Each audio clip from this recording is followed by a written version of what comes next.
Baik, hari ini kita ketemu ya.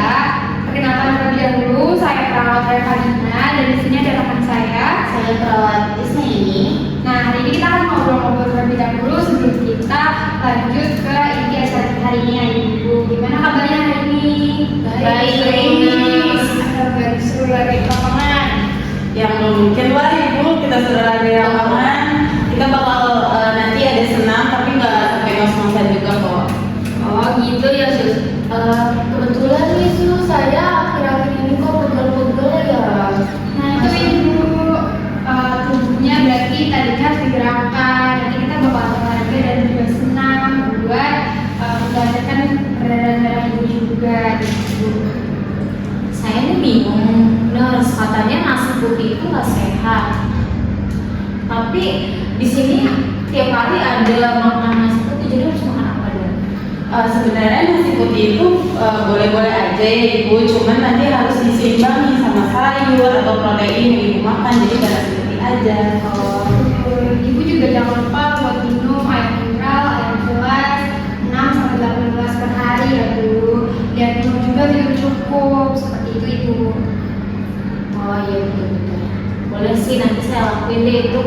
Ibu, kalau sudah kita sudah bincang-bincang terkait dengan apa yang Ibu buat sekarang, kita langsung masuk aja ke kajian materinya ya. Apakah Ibu mau? Mau, kan di sini kamu pakai darah juga? Iya boleh banget Ibu. Nanti kita bikin acara mingguan ya yang namanya Lansia Ceria. Nanti isinya kita ada diskusi, nanti kita beredukasi. Saya sama teman saya juga beredukasi. Lalu nanti ada senam atau ada hiburan. Baik, Ibu, untuk kontraknya sekitar 30 menit kita kajian materinya. Tempatnya di sini. Apakah Ibu bersedia? Ya, sudah. Kayak dangdut Mas. Baik, Ibu. Iya. Materinya apakah sudah terlihat? Terlihat. Dan suara kita cukup mendengar? Kita langsung mulai saja ya Ibu untuk media. Ya. Baik Ibu-ibu, sekarang kita mulai untuk materinya ya. Di sini kami punya tema yaitu gerak ceria lansia, tetap aktif dan sehat di usia senja. Baik. Nah di sini ada beberapa hal yang bakal kita bahas di materi kita pagi hari ini. Yang pertama ada pengertian osteoartritis atau pengukuran sendi nih yang sekarang dan Ibu alami. Terus ada gejalanya, ada faktor risikonya, penanganannya, dan juga nanti kita senam bareng-barengnya Ibu. Baik, di sini ada aplikasi terlebih dahulu. Boleh Ibu-ibu isi. Kalau misalnya tidak bisa, kita bantu isi ya. Bisa nggak? Mudah Bu. Sebisa Ibu aja ya dong. Iya, nah dulu ya. Oke. Nanti kita selanjutnya. Kok salah semua kayaknya? Nah, kalau salah semua berarti Ibu harus melihat ini yang kita sampaikan. Saya benar satu doang. Iya, baik Bu. Bapak, nanti kita materikan ya. Agar Ibu sudah paham semuanya. Oke, di sini ada pengertian osteoartritis atau pengukuran sendi nih. Penyakit degeneratif sendi yang paling sering terjadi.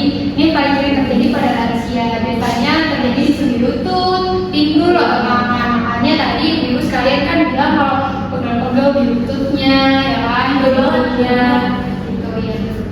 Nah, informasi pada sendi secara keseluruhan meliputi biasanya kalau sudah mengalami ini itu bakal terjadi kerusakan tulang rawan, perubahan struktur tulang, pembentukan osteofit dan inflamasi sinovial yang menyebabkan rasanya itu sakit. Makanya yang dibuskan itu sakit, terus badannya kaku-kaku, mengalami bengkak dan juga hilang fungsi sendi normalnya. Kalau misalkan gejalanya makin parah ya Ibu.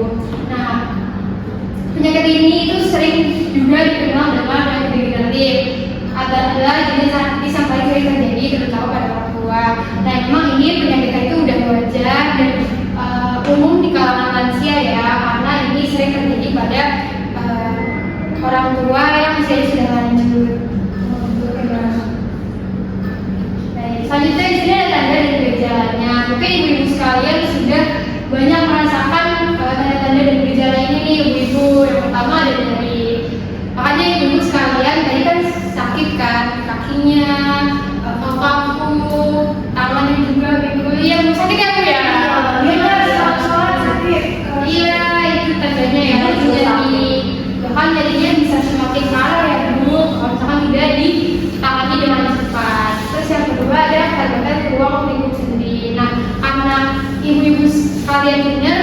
ya kan.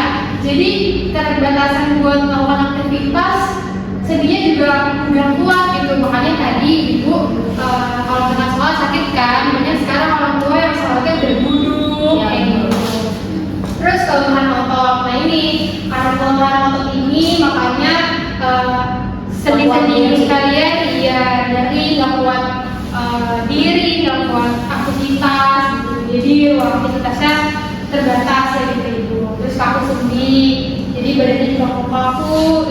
Oke, ibu selanjutnya ada deformitas atau perubahan bentuk sendi. Nanti jadinya pakai kaki atau tangan itu tuh berubah ya bentuknya, bisa jadi melengkung atau oval. Nanti jadi aktivitas atau geraknya itu jadi susah gitu karena perubahan bentuknya.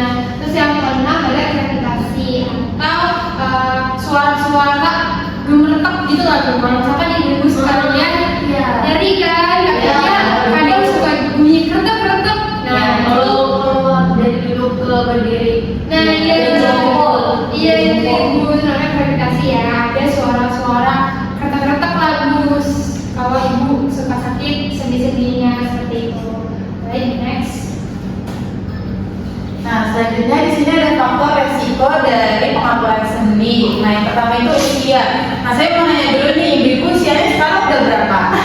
60 tahun. Nah, usia ini kalau misalnya dia faktor resiko, biasanya di usia 50 ke atas. Berarti ibu-ibu juga udah bisa Normal dari ya? Iya, benar normal. Karena kenapa 50 tahun ke atas? Karena tulang rawan atau sendi-sendinya itu sudah mulai menipis dan nggak sekuat dulu, jadinya bisa menjadi pengapuran sendi.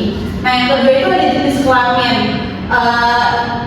Faktor dari pengapuran sendi ini itu tuh banyak terjadi pada wanita, banyak terjadi pada wanita. Kenapa? Karena di dalam tubuh wanita kan ada yang namanya itu hormon estrogen. Nah, hormon itu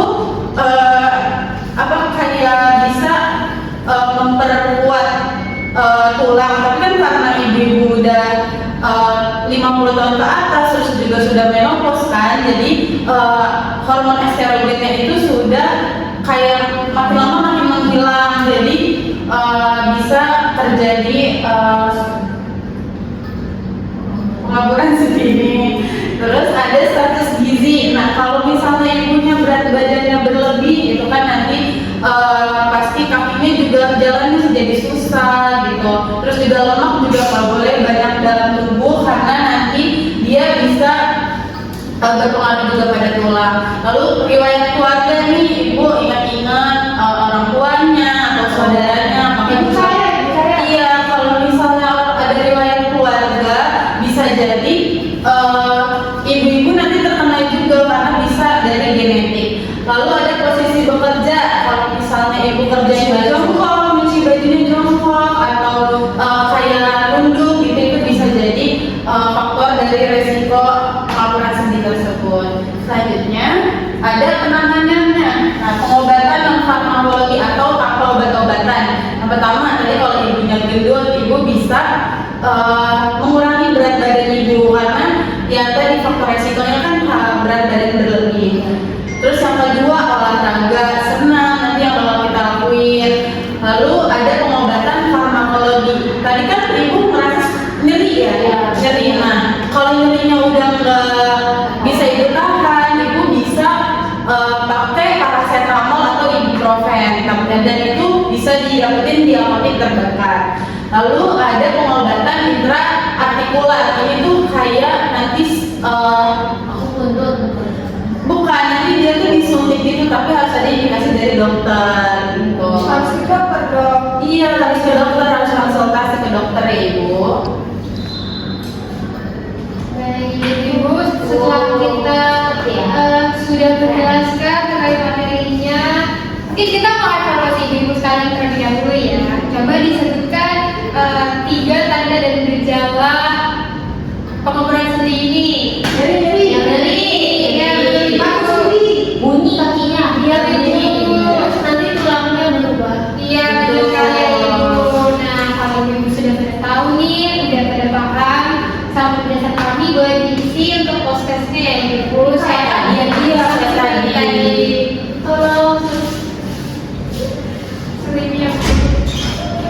betul 5 nih. Salah satu. Wow. Saya semua.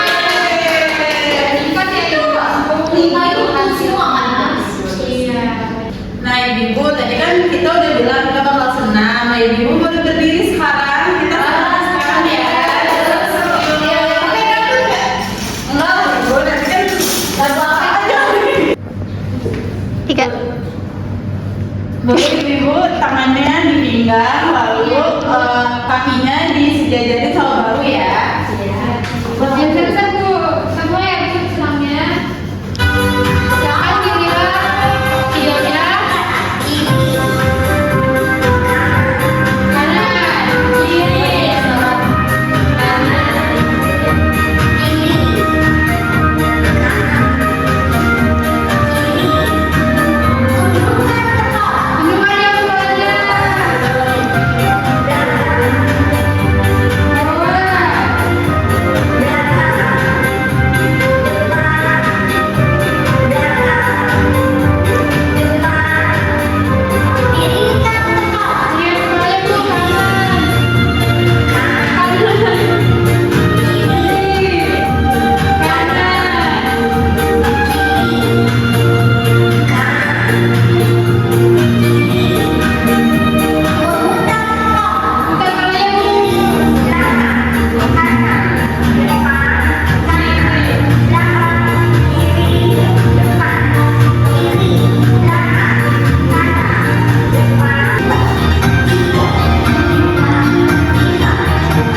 Hindungannya semuanya.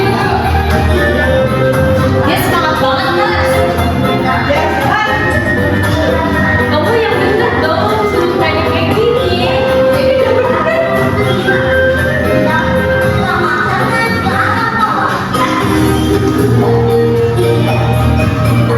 Kayak lagi main bola ya di basket itu ya. Ya waktu muda saya basket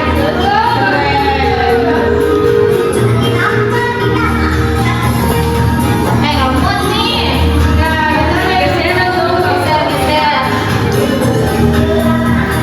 Aku salah ya? Iya, oh iya, salah.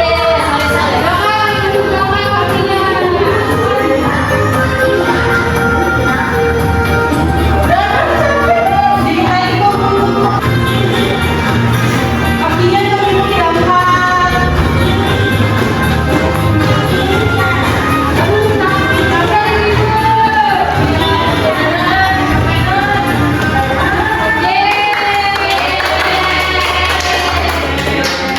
Nah gimana ibu yang sebelah boleh istirahat dulu ya. Baik Ibu, kita sudah senam ya dan penyajian materinya juga sudah selesai. Ibu sudah lebih paham lagi. Nah, di sini ada evaluasi sama seperti tadi di scan ya. Nanti boleh diisi di rumah sudah di scan evaluasi atas penyajian materi kita dan juga kegiatan latihan senam kita hari ini ya Ibu. Ya, Ibu.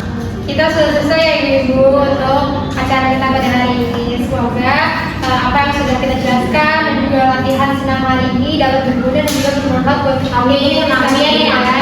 Semoga gejalanya cepat hilang. Jangan lupa penanganan dilakukan ya biar dia tak kembali. Tidak stres ya seperti itu. Terima kasih Ibu atas waktunya. Besok ada ibu nanti kita jadwalkan kembali ya. Seru-seru boleh saya mau. Setiap hari apa? Minggu. Iya, dia